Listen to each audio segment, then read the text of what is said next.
Salam hangat untuk Anda, para pendengar. Selamat datang kembali dalam penelaahan mendalam kita. Ya, selamat datang kembali. Hari ini nih, kita mau gali sebuah gagasan yang sering banget kita dengar sebagai nasihat. Pentingnya memperhatikan sama bersikap netral. Dua kata itu ya, sederhana kedengarannya. Banget. Tapi, apa benar ada makna yang lebih dalam? Nah, itu dia. Terdengar kayak saran biasa ya, tapi sumber yang kita bedah kali ini lumayan unik nih. Dia coba mengaitkannya dengan sesuatu yang cukup fundamental bahkan, sampai ke ranah fisika kuantum. Betul sekali, sumber kita ini judulnya tentang saran memperhatikan dan netral dalam kuantum. Jadi, misi kita kali ini yaitu membongkar kenapa sih anjuran ini setidaknya menurut tulisan ini ya, bukan sekedar nasihat biasa. Tapi punya akar gitu ya. Di cara kerja realitas itu sendiri, kalau dilihat dari kacamata interpretasi tertentu terhadap sains modern. Iya, kita akan lihat gimana konsep yang rasanya abstrak banget ini coba disambungin sama pengalaman kita sehari-hari. Sebuah upaya yang menarik sih, menurut saya, menjembatani dunia partikel subatomik yang, sering digambarkan aneh gitu ya, penuh teka-teki, dengan kesadaran kita sehari-hari. Oke deh, mari kita langsung aja. Saya pribadi jujur penasaran banget. Gimana coba ide-ide dari fisika kuantum yang biasanya kan wah, jauh banget rasanya dari hidup kita, bisa dipakai buat nerangin hal kayak cara kita kasih perhatian atau juga pikiran tetap netral. Tulisan ini kayaknya menawarkan perspektif yang cukup beda ya. Koneksi yang diajukan memang cukup provokatif. Penulisnya ini nggak ragu gitu langsung menghubungkan saran sederhana itu sama penemuan-penemuan bisa dibilang besar ya dalam fisika kuantum. Dimulai dari konsep perhatian. Nah, mari kita mulai dari situ. Memperhatikan. Ini kan sering banget kita dengar. Tulisan ini ngaitinnya sama eksperimen celah ganda atau double slit experiment. Eksperimen klasik banget ini di fisika kuantum, mungkin Anda juga pernah dengar. Bisa dijelasin lagi nggak inti eksperimen ini apa sih? Terutama kaitannya sama gagasan memperhatikan tadi. Oke. Jadi inti eksperimen ini memang bisa dibilang mengguncang pemahaman kita soal realitas. Jadi gini, ketika partikel dasar, contohnya elektron ya, ditembakkan ke arah layar yang ada dua celah kecil. Nah, hasilnya tuh ada dua dan beda banget. Gimana tuh bedanya? Kalau kalau nggak ada alat deteksi atau pengamatan di celah itu, jadi kita nggak coba cari tahu partikelnya lewat celah mana. Terus apa yang terjadi? Nah, ini anehnya. Partikel itu justru nggak kayak bola kecil yang pasti lewat satu celah aja. Nggak gitu. Malah dia berperilaku kayak gelombang. Gelombang. Maksudnya? Dia kayak menyebar gitu. Terus seolah-olah lewat kedua celah sekaligus. Hasilnya, di layar belakang itu muncul pola interferensi. Tahu kan? Pola garis terang gelap yang khas banget, yang cuma bisa muncul kalau ada sesuatu kayak gelombang, lewat dua celah, terus ketemu lagi sama dirinya sendiri. Wah, oke. Nah, dalam bahasa tulisan ini, kondisi itu digambarkan partikelnya seolah ada dalam kemungkinan tak terbatas. Atau gelombang potensial murni. Kalau istilah fisikanya ya superposisi. Oke. Sampai di situ aja udah cukup aneh ya kalau dibandingin sama fisika yang biasa kita pelajari. Tapi peran memperhatikan atau mengamatinya di mana? Nah, disinilah bisa dibilang keanehan kuantum yang paling terkenal muncul ketika para ilmuwan coba ngintip. Ngintip. Iya, maksudnya pasang detektor di salah satu atau kedua celah buat tahu pasti nih partikelnya lewat celah mana sih. Pas itu dilakukan, sesuatu yang drastis terjadi. Tetap tuh. Tindakan mengamati atau mengukur ini, itu mengubah segalanya. Pola interferensi gelombang yang tadi saya bilang, itu langsung hilang. Lenyap, Hilang. Jadi gimana? partikelnya balik lagi jadi normal. Jadi kayak bola kecil lagi. Terdeteksi cuma lewat satu celah aja, bukan dua-duanya. Para fisikawan nyebut fenomena ini keruntuhan fungsi gelombang. Nah, penulis sumber kita ini menggambarkannya gini. Perilakunya runtuh.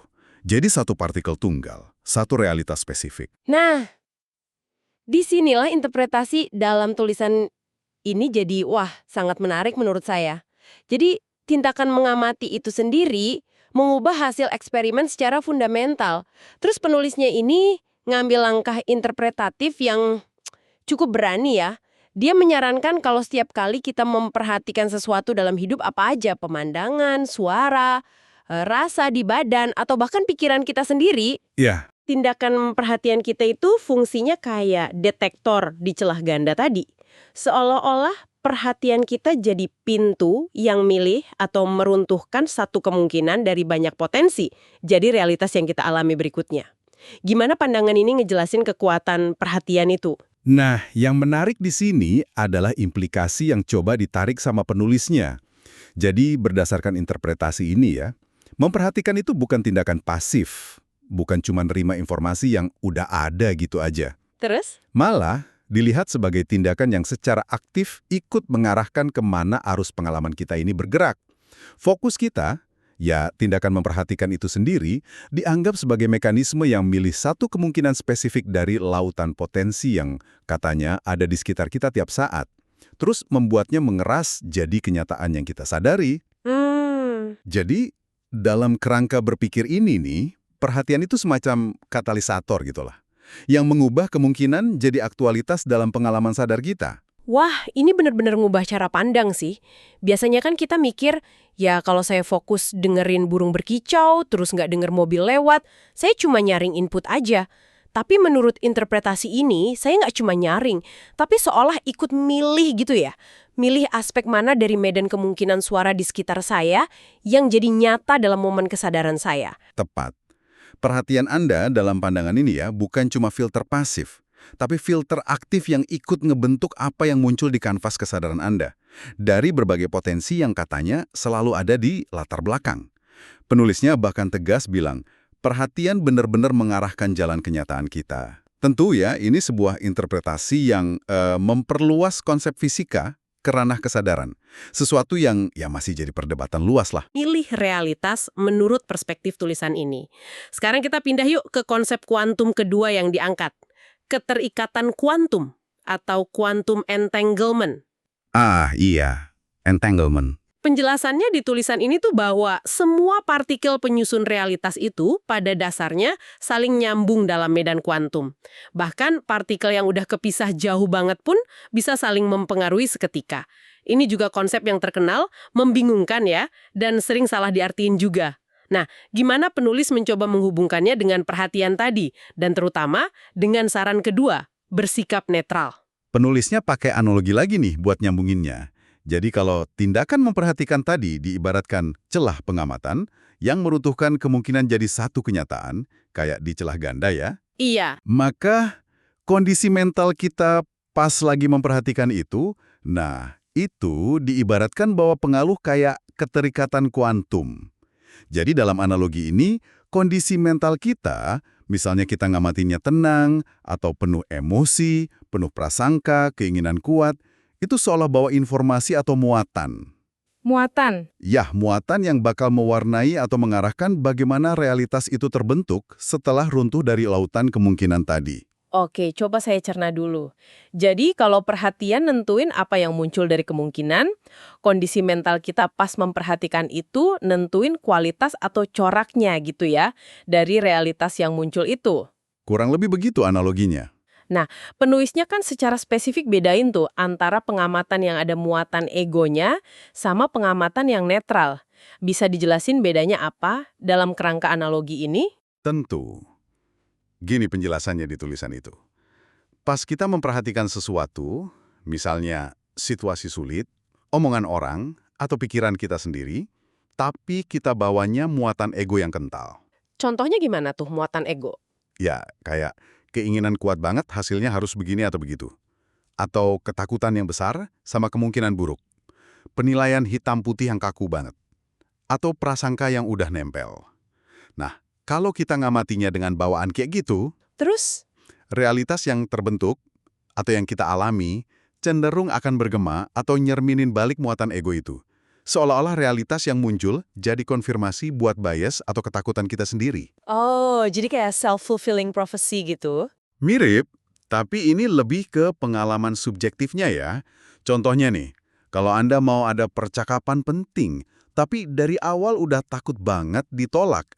Nah, Anda mungkin jadi, tanpa sadar, lebih peka sama nada suara atau ekspresi muka yang bisa diartiin negatif. Akhirnya, Anda ngalamin percakapan itu jadi pengalaman yang emang tegang atau nggak enak, persis kayak yang ditakutin. Itu contoh pengamatan dengan ego. Oke, paham. Itu yang pakai ego. Terus kalau pengamatan yang netral, apa artinya netral di sini? Bukan berarti cuek atau nggak peduli kan ya? Bukan itu. Netral di sini bukan apatis atau nggak punya perasaan sama sekali. Justru, pas kita mampu memperhatikan dengan sikap yang lebih netral, artinya gini, kita amati situasinya atau pikiran kita tanpa langsung kasih label baik buruk. Tanpa langsung ngejudge gitu ya? Betul. Tanpa didorong keinginan kuat buat ngontrol hasilnya harus persis kayak mau kita. Tanpa diliputi ketakutan atau kemarahan yang reaktif. Nah, pas kita bisa gitu, kita seolah nyiptain ruang. Ruang. Iya, ruang. Kita biarin realitas itu terungkap apa adanya tanpa tarikan kuat dari agenda pribadi kita atau emosi kita yang lagi bergolak. Penulisnya ngambarin ini sebagai kondisi yang memungkinkan realitas terbentuk sesuai potensi alaminya. Hasilnya gimana kalau gitu? Hasilnya, menurut pandangan ini ya, cenderung lebih menyeluruh bagi keseluruhan. Maksudnya, realitas yang kita alami nggak cuma melayani ego sempit kita aja, tapi mungkin terasa lebih harmonis, lebih luas, atau bahkan bisa muncul solusi yang tadinya nggak kepikiran sama sekali. Mungkin contohnya gini ya. Kali ya, pas kita hadapi tantangan, misalnya kerjaan rumit, kalau ada orang ngelihatnya panik, fokus ke kemungkinan gagal, nyalahin orang lain, itu kan ego ya, takut, nilai. Nah, solusi yang kepikiran mungkin jadi terbatas banget, atau malah bikin masalah baru. Bisa jadi. Tapi kalau orang lain atau orang yang sama di waktu beda, bisa lihat tantangan itu dengan lebih tenang, ngakuin susahnya tapi nggak panik berlebihan, itu kan lebih netral ya. Nah mungkin dia jadi bisa lihat langkah praktis atau peluang kolaborasi yang tadinya ketutup sama kabut emosi, gitu bukan? Nah, itu contoh yang bagus banget. Itu menggambarin banget gimana bedanya kualitas batin pas ngamati bisa bawa ke pengalaman dan hasil yang beda di situasi yang sama persis. Pengamatan netral ini lebih ke kejernihan persepsi lah. Melihat apa adanya sebelum kita tambahin lapisan interpretasi, penghakiman, atau reaksi emosi otomatis kita. Penulis tulisan ini emang nekenin banget kalau pilihan antara ngamati pakai kacamata ego atau coba capai kenetralan ini dampaknya signifikan. Penulisnya bahkan ngelangkah lebih jauh lagi ya, sampai ke kesimpulan kalau kita ini turut menjadi subkreator dari waktu ke waktu. Bukan cuma sekedar hidup di dalam realitas. Wah, ini klaim yang cukup besar ya rasanya. Kayak ngasih tanggung jawab yang nggak kecil ke kita masing-masing. Benar sekali.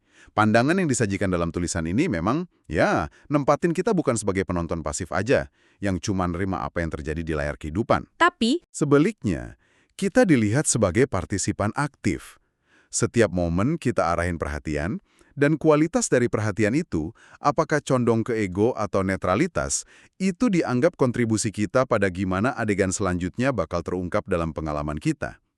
Ada semacam peringatan juga sih di sini. peringatan apa? Ya, kalau kita nggak sadar dan nggak peduli dalam memperhatikan, maksudnya kemana fokus kita diarahkan, dan menjaga kenetralan, kualitas fokusnya, kita berisiko cuma jadi korban atau penerima pasif aja dari realitas yang seolah-olah terjadi gitu aja ke kita.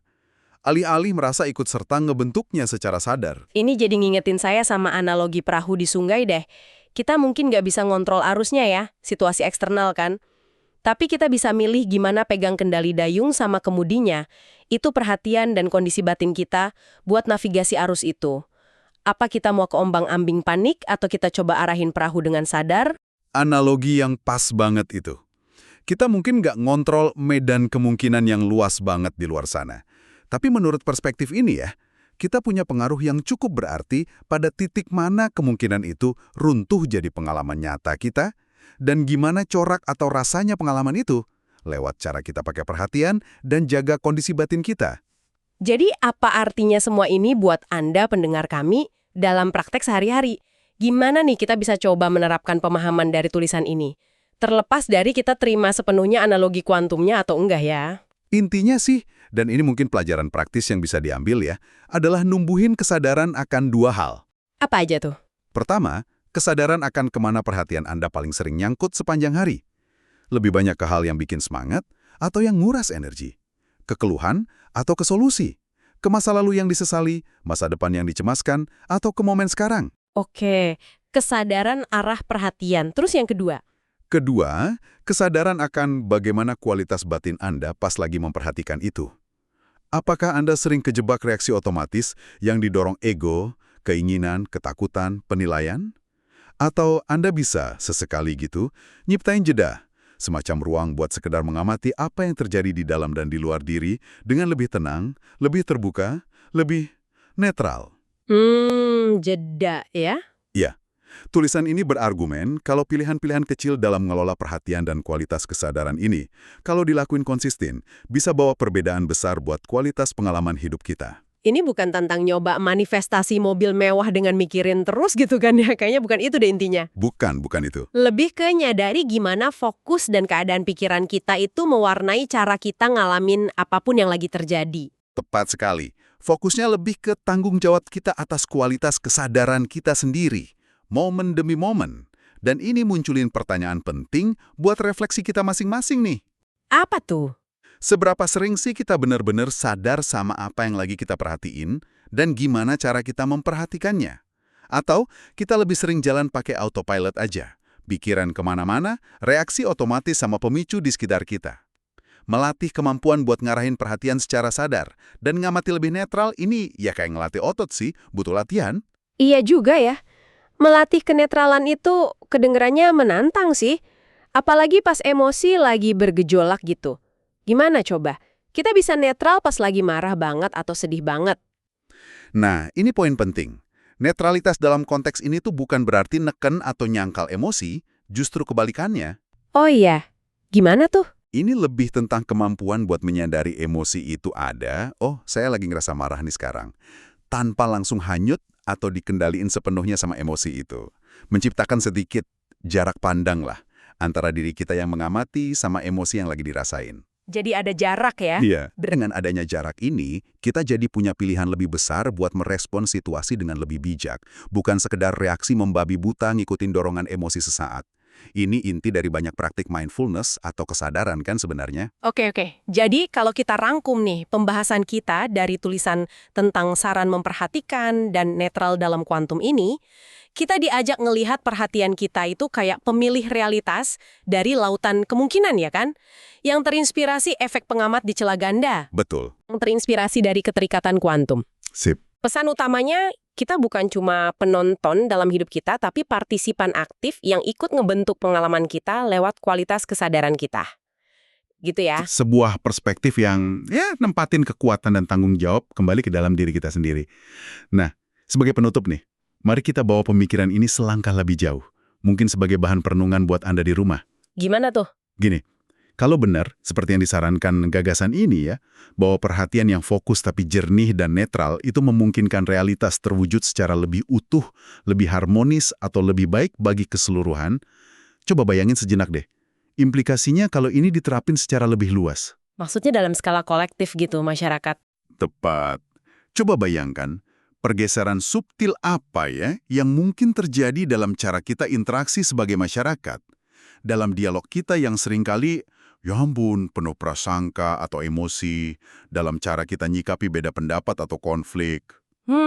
Iya juga ya. Dalam cara kita konsumsi informasi yang deras banget alirannya ini, bahkan dalam menghadapi tantangan-tantangan besar bareng-bareng, kayak masalah lingkungan atau sosial, potensi apa sih yang bisa kebuka kalau lebih banyak dari kita yang secara sadar ngelatih kejernihan dalam memperhatikan apa yang penting, dan ngelatih kualitas netralitas dalam mengamati masalah dan cari solusi.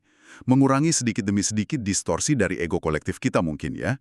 Ruang apa yang bisa tercipta buat pemahaman yang lebih dalam dan tindakan yang lebih bijaksana. Dampak riak dari perubahan kualitas kesadaran individu ke skala yang lebih besar. Oke deh, terima kasih banyak sudah menyimak penelaahan mendalam kita kali ini yang bawa kita menjelajahi interpretasi unik tentang kesadaran, fisika kuantum, dan praktek hidup sehari-hari. Sampai jumpa di eksplorasi berikutnya.